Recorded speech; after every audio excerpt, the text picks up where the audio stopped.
संस्कृतेन संभाषणं कुरु, जीवनस्य परिवर्तनं कुरु। मित्रों नमस्कार। संस्कृत सीखने के लिए मेरे चैनल को सब्सक्राइब कीजिए और मेरी वीडियो को क्रमशः देखते जाइए। आज मैं आप सभी के लिए लिंग भेद और बहुवचन बताऊंगा।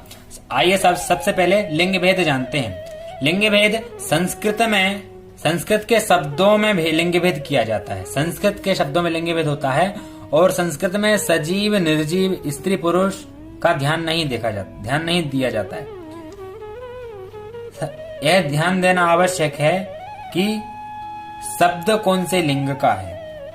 जैसे कि सुधा खंड अर्थात चौक तो यह पुल्लिंग शब्द है। बालकः युवकः यह पुल्लिंग शब्द है। बालिका युवती कुंचिका अर्थात चाबी तो यह निर्जीव है। उसके बाद भी यह स्त्रीलिंग शब्द है। पुष्पम पुस्तकम यह नपुंसकलिंग शब्द है। सामान्य रूप से हम यह मान सकते हैं कि जहाँ पर विसर्ग होता है वह पुल्लिंग शब्द है।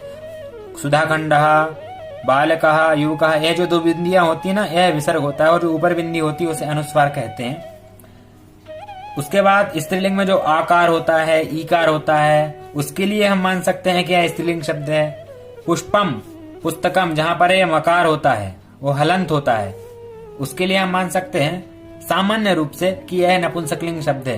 परंतु पुल्लिंग में भी विसर्ग नहीं होता जैसे कि राजा पिता तो इनमें विसर्ग नहीं होता। स्त्रीलिंग में जैसे कि इकारांत शब्द होता है जैसे मति ही तो वहां पर स्त्रीलिंग में भी विसर्ग आ जाता है। तो इस प्रकार के शब्द होते हैं। सामान्य रूप से मान सकते हैं। यह कहां पर मानेंगे हम? पुल्लिंग अकारांत शब्दों में। इकारांत उकारांत में भी ऐसा ही होता है और स्त्रीलिंग में आकारांत और इकारांत में और नपुंसकलिंग के अकारांत शब्द में। इसके पश्चात शब्द रूप के मैं आपके लिए 3 स्तर के अनुसार बताता हूं। सबसे पहले आप अकारांत पुल्लिंग, आकारांत ईकारांत स्त्रीलिंग और अकारांत नपुंसकलिंग शब्द सीखिए। उसके पश्चात आप द्वितीय स्तर पर पुल्लिंग में अकारांत इकारांत उकारांत और ऋकारांत शब्द रूप याद कीजिए। स्त्रीलिंग में आकारांत इकारांत ईकारांत उकारांत और ऋकारांत शब्द रूप याद कीजिए। नपुंसकलिंग में अकारांत इकारांत और उकारांत शब्द रूप याद कीजिए। यह आप द्वितीय स्तर पर जाएंगे तभी आप संस्कृत में बात करना सीख जाएंगे, सब कुछ समझना सीख जाएंगे। उसके पश्चात और यदि हमारे लिए कठिन से कठिन संस्कृत सीखना है, श्लोकों का अनुवाद करना सीखना है और भी ज्यादा कठिन शब्द सीखना है, संस्कृत सीखना है तो उसके लिए संस्कृत में यह तीनों लिंगों में इस प्रकार के शब्द पाए जाते हैं।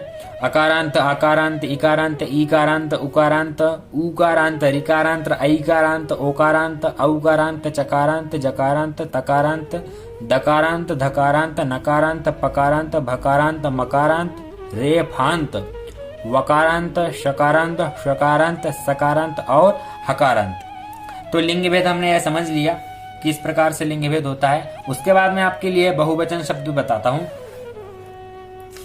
बहुवचन 3 या 3 से अधिक, एक वचन और बहुवचन 3 या 3 से अधिक। द्विवचन अलग होता है संस्कृत में, लेकिन वह आगे की वीडियो में आपके लिए बताऊंगा। आज मैं बहुवचन बता रहा हूं। एक वचन में छात्राः तो बहुवचन में छात्राः, महिला महिलाः, नदी नद्यः, फलम फलानि। अभी आप इतने ही शब्द सीखिए, इतने से ही आपको थोड़ी सरल संस्कृत में बात करना आ जाएगा। छात्रः छात्राः, चषकः चषकाः, बालकः बालकाः, महिला महिलाः, गायिका गायिकाः, नदी नद्यः, गौरी गौर्यः, कूपी कूप्यः। और एक इसका विशेष रूप से ध्यान आपको देना है कि नद्यः तो नद्याः कुछ लोग इसका ध्यान नहीं दे पाते, नद्याः बोल देते हैं। यह षष्ठी विभक्ति का एक वचन है, यह बहुवचन नहीं है। कूपी तो बहुवचन में कूप्यः होगा। फलम फलानी, पुष्पम पुष्पाणी, इस प्रकार से बहुवचन शब्द होते हैं। अगली वीडियो में मैं आपके लिए बताऊंगा कुछ सर्वनाम शब्दों का एक वचन का बहुवचन। आज के लिए इतना ही, धन्यवाद।